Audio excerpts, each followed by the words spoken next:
आजच्या प्राकृतिक कृषी संमेलन 2025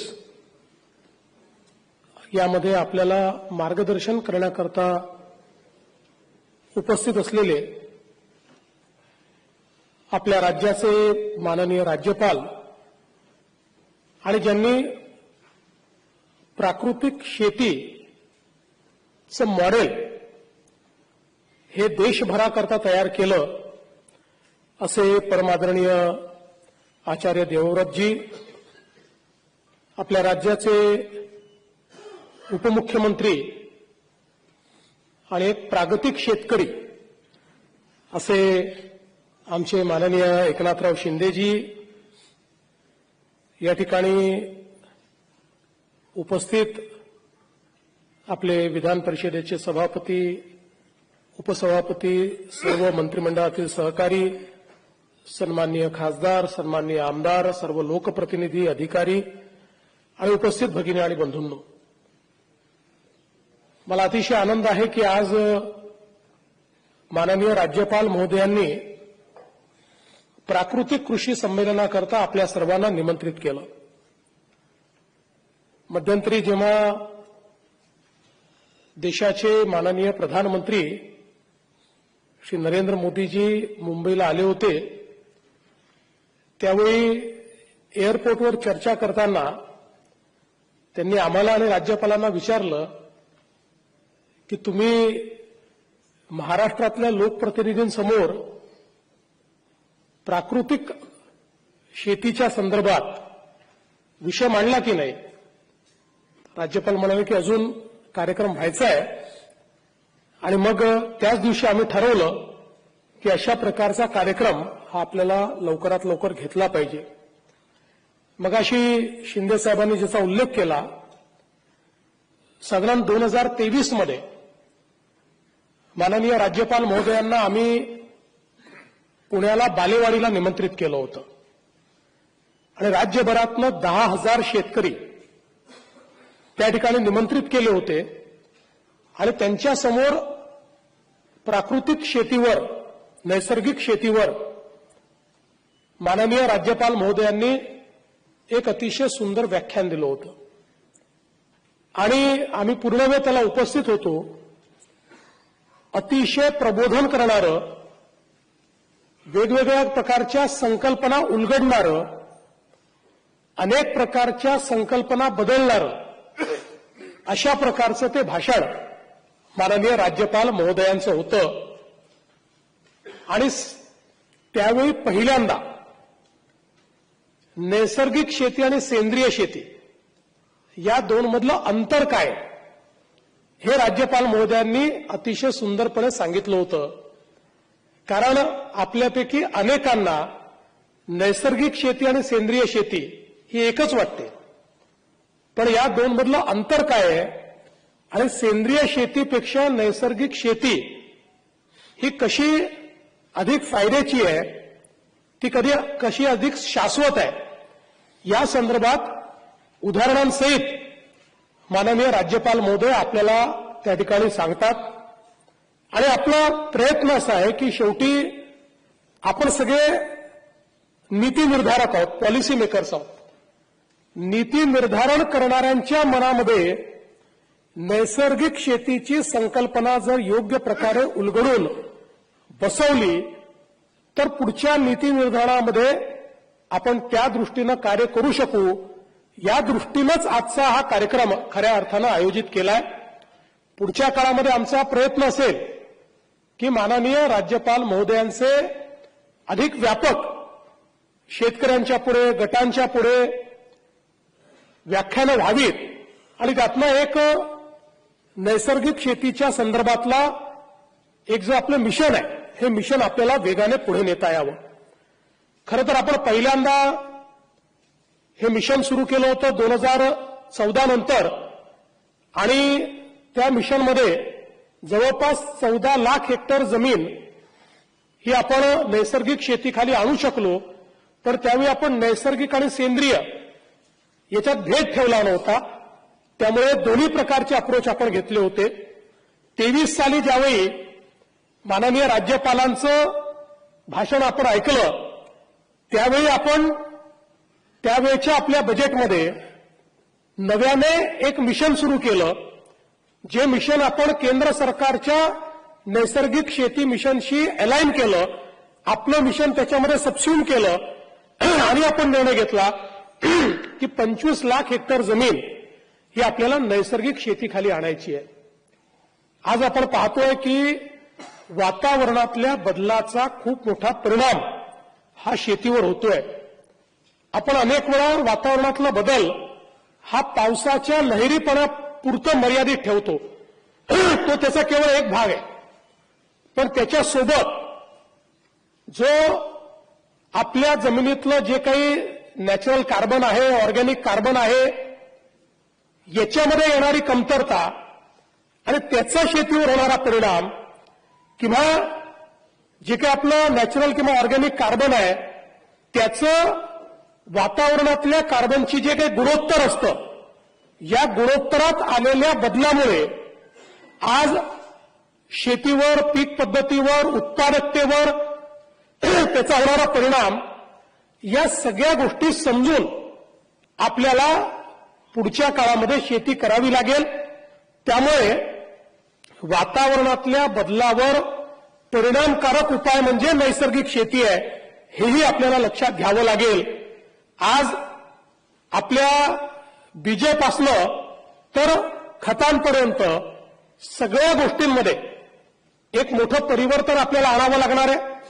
वातावरणातल्या बदलाला त्या ठिकाणी सांभाळू शकेल किंवा सहन करू शकेल अशा प्रकारची त्या ठिकाणी सीड्स याची निर्मिती करणं, जे नैसर्गिक शेतीमध्ये वेगवेगळ्या पद्धतीनं बीजामृत तयार करून आणि त्यातनं बीजांवर प्रक्रिया करून आपण त्याची जी काही स्ट्रेंथ आहे ती स्ट्रेंथ वाढवण्याचा प्रयत्न करतो. त्याच्यावर जो काही किडीचा प्रादुर्भाव होणार आहे तो होणार नाही अशा प्रकारची व्यवस्था त्यातनं उभी करतो. किंवा आज आपण पाहतोय की मोठ्या प्रमाणात आपण जी काही खतं, कीटकनाशकं वापरल्यामुळे जमिनीची अवस्था खराब झालेली आहे. आपली जमीन आता उत्पादकता त्या प्रमाणात देत नाही, त्याची उत्पादकता कमी होते आहे. किंबहुना सुरुवातीच्या काळामध्ये ज्या गोष्टींनी उत्पादकता वाढली, आता त्या जमिनीची ती उर्वरा क्षमताच मोठ्या प्रमाणात कमी होते आहे आणि त्यातनं मोठा एक संकट हे शेतकऱ्यांवर तयार झालंय. दुसरं असं आहे की आपण जर बघितलं तर शेतकऱ्यांसमोरचं संकट असं आहे की ज्या वेगाने निविष्ठांचे भाव वाढतात त्या वेगाने शेतमालाचे भाव वाढू शकत नाही. कारण शेतमालाचा भाव हा आंतरराष्ट्रीय भावांवर त्या ठिकाणी आधारित आहे. जर एखाद्या गोष्टीची उत्पादकता ही अमेरिकेने किंवा कुठल्या युरोपियन देशाने किंवा चीनने मोठ्या प्रमाणात केली तर आपण कितीही प्रयत्न केला तरी त्याचे जे भाव आहेत ते भाव आंतरराष्ट्रीय बाजारपेठच त्या ठिकाणी कंट्रोल करते. आणि म्हणून आवश्यकता काय आहे तर आवश्यकता ही आहे की आपल्याला आपली जी काही इनपुट कॉस्ट आहे, आपलं लागत मूल्य आहे, उत्पादन खर्च आहे, तो आपल्याला कमी कसा करता येईल, उत्पादकता कशी वाढवता येईल. म्हणजे एकीकडे खर्च कमी होईल आणि उत्पादकता वाढल्यामुळे जे काही आंतरराष्ट्रीय बाजारपेठेने ठरवलेले भाव आहेत त्या भावातही शेतीमध्ये मोठ्या प्रमाणात नफा मिळेल. आणि मग याचा उपाय काय आहे? याचा उपाय निविष्ठांची कॉस्ट कमी करणे, किंमत कमी करणे. ती तर आताच्या बाजार आधारित अर्थव्यवस्थेमध्ये आणि ज्यावेळेस इतक्या मोठ्या प्रमाणात कंपन्या रोज नवीन प्रकारचं काहीतरी काढतात आणि आपल्याकडे तर कसं आहे की शेवटी आपली सगळ्यांची मेंटॅलिटी ही अशी आहे की एका शेतकऱ्याने वापरलं की सगळे शेतकरी तेच वापरतात आणि मग त्यातनं आज त्या सगळ्या औषध निर्माण करणाऱ्या कंपन्या असतील, खत निर्माण करणारे वेगवेगळ्या प्रकारचे न्यूट्रिएंट्स तयार करणाऱ्या कंपन्या असतील, या सगळ्यांचा त्याच्यात फायदा होतो. शेतकऱ्याची कॉस्ट वाढते, पण उत्पादकता न वाढल्यामुळे अल्टिमेटली त्याला जो काही बाजारभाव मिळतो त्यातनं त्याला नफा उरत नाही, शेती फायद्याची होत नाही. आणि त्यातही ज्या ठिकाणी 70, 75, 80% शेतकरी हा छोटा शेतकरी, अल्पभूधारक शेतकरी आहे, ज्याची पैसा लावण्याची क्षमताच नाहीये, अशा शेतकऱ्याला खूप मोठ्या प्रमाणात त्याचं नुकसान हे सहन करावं लागतं. तो गरिबीतनं कधी बाहेरच येत नाही, तो कर्जाच्या विळख्यातनं कधी बाहेरच येत नाही. आणि म्हणून या सगळ्यावरचा उपाय हा नैसर्गिक शेती आहे. कारण जे निसर्गाने दिलं जे शेतीमध्येच आहे, ज्या गोष्टीला आपण वेस्ट समजून त्या ठिकाणी फेकून देतो, जाळून टाकतो, अशा सगळ्या गोष्टी या आपल्या शेतीच्या इनपुटमध्ये आपण परिवर्तित करू शकतो. त्याला आपण नॅचरल कार्बन वाढवण्याकरता, मायक्रोन्यूट्रियन्स करता त्याच्यामध्ये आपण कन्व्हर्ट करू शकतो. अशा प्रकारची ही सगळी नैसर्गिक शेती जी आहे त्याची व्यवस्था ही उभी केली आहे. कारण आपल्याला माहिती आहे की ईश्वराने व्यवस्था अशी उभी केली आहे की ज्यात nothing is waste, everything is wealth. अशा प्रकारे या सगळ्या ज्याला वेस्ट समजलं त्यातूनही एक आपण अशा प्रकारचं सायकल तयार करू शकतो की त्यातनं आपली इनपुट कॉस्ट ही कमी होणार आहे. दुसरं महत्वाचं यातलं आहे की अलीकडच्या काळामध्ये आपल्या शेतीतल्या ज्या काही अडचणी आहेत त्यातलं एक प्रमुख कारण आपलं गोधन कमी झालेलं आहे. खरं म्हणजे आपल्याला याची कल्पना आहे की आपल्या संपूर्ण संस्कृतीमध्ये गोमातेला खूप मोठा दर्जा दिलेला आहे. आपण तिला ईश्वराचा दर्जा दिलाय. कोणी ईश्वर मानलं नाही तरी चालू शकतो, पण जसं ईश्वर आपल्याला जगण्याकरता व्यवस्था उभी करतो तशीच गोमाताही आपल्याकरता जगण्याची व्यवस्था उभी करते. या संपूर्ण शेतीच्या सायकलमध्ये त्या गोमातेचा उपयोग हा सर्वाधिक आहे. आज जे जीवामृत तयार होतं, गोमूत्र असेल, शेण असेल, या सगळ्या गोष्टीतनं ज्या प्रकारचं शेतीतलं परिवर्तन आपल्याला पाहायला मिळत आहे. आणि म्हणूनच आपले संविधानकार भारतरत्न डॉक्टर बाबासाहेब आंबेडकर यांनी जेव्हा संविधान लिहिलं त्यावेळी त्या संविधानामध्ये त्यांनी डायरेक्टिव्ह प्रिन्सिपल ऑफ स्टेट पॉलिसीमध्ये काय सांगितलं, तर राज्यांनी गोहत्या बंदी केली पाहिजे. हे का सांगितलं त्यांनी? कारण त्यांना माहिती होतं की हे जे गोधन आहे किंवा जो संपूर्ण आपला या ठिकाणी गोपरिवार आहे, हा परिवारच आपल्या शेतीमध्ये नैसर्गिकरित्या आपल्या शेतीला जगवू शकतो. आणि म्हणून त्या ठिकाणी संविधानाने अशा प्रकारची व्यवस्था त्या ठिकाणी केली. ती व्यवस्था काही कुठल्या धर्माकरता केली होती किंवा कुठल्या तुमच्या केवळ बिलीफ करता केली होती असं नाही, तर हे भारतरत्न डॉक्टर बाबासाहेब आंबेडकरांना माहिती होतं की सांस्कृतिक दृष्ट्या आपल्या देशामध्ये शेतीच्या संदर्भात जी काही आपण एक व्यवस्था उभी केली आहे, या व्यवस्थेमध्ये हे जे काही आमचं गोधन आहे हे या शेतीला जिवंत ठेवणारं आहे. आणि आज आपण पाहतो ज्या ज्या भागामध्ये आपण कॅश क्रॉपवर गेलो आणि मग आपल्या गाईचा चारा हा त्या ठिकाणी कमी व्हायला लागला आणि पर्यायाने गोधन कमी व्हायला लागलं, तेच सगळे भाग असे आहेत की ज्या भागामध्ये शेतकरी सर्वाधिक अडचणीत दिसतो, ज्या भागामध्ये आपल्याला शेतकऱ्यांच्या काही प्रमाणात आत्महत्या पाहायला मिळतात. त्यामुळे गायींचं या ठिकाणी किंवा गोधनाचं जे काही महत्व आहे ते महत्वही या नैसर्गिक शेतीमध्ये आपल्याला समजून घ्यावं लागेल आणि हे गोधन वाचवणं. आणि म्हणूनच आज आपल्याला पाहायला मिळतं अनेक ठिकाणी वेगवेगळ्या प्रकारचे जे प्रयोग वेगवेगळ्या गोशाळांनी केले आहेत की त्या ठिकाणी आपल्या भाकड गायी देखील आपण दिल्यानंतर त्या भाकड गायी देखील त्यांच्या शेणातनं आणि गोमूत्रातनं आज ज्या प्रकारची व्हॅल्यू तयार करतायत. आपल्याला माहिती आहे आता शेणापासनं पेंट तयार झालेला आहे, इतक्या वेगवेगळ्या नॅचरल गोष्टी तयार झालेल्या आहेत. त्यामुळे या सगळ्या गोष्टी अतिशय सायंटिफिक आहे. याच्या पाठीमागे आपली जी संस्कृती आहे, आपल्या इथला जो विचार आहे, आपल्या इथली जी शेती आहे, याच्यामध्ये जोपर्यंत वैज्ञानिकता होती तोपर्यंत आमचा शेतकरी हा राजा होता, तोपर्यंत शेती हा सगळ्यात महत्वाचा व्यवसाय होता आणि तोपर्यंत शेतकरी हाच खऱ्या अर्थानं त्या ठिकाणी सर्वाधिक सन्मानित अशा प्रकारचा आपला घटक होता. पण दुर्दैवाने त्यातली वैज्ञानिकता गेली आणि त्याच्यामध्ये आधुनिक विज्ञानाने अनेक गोष्टी ज्या आणल्या त्या गोष्टीतनं आज आपल्याला झालेलं परिवर्तन हे पाहायला मिळत आहे. आणि म्हणून आज ही आवश्यकता आहे की आपल्याला पुन्हा नैसर्गिक शेतीकडे जावं लागेल.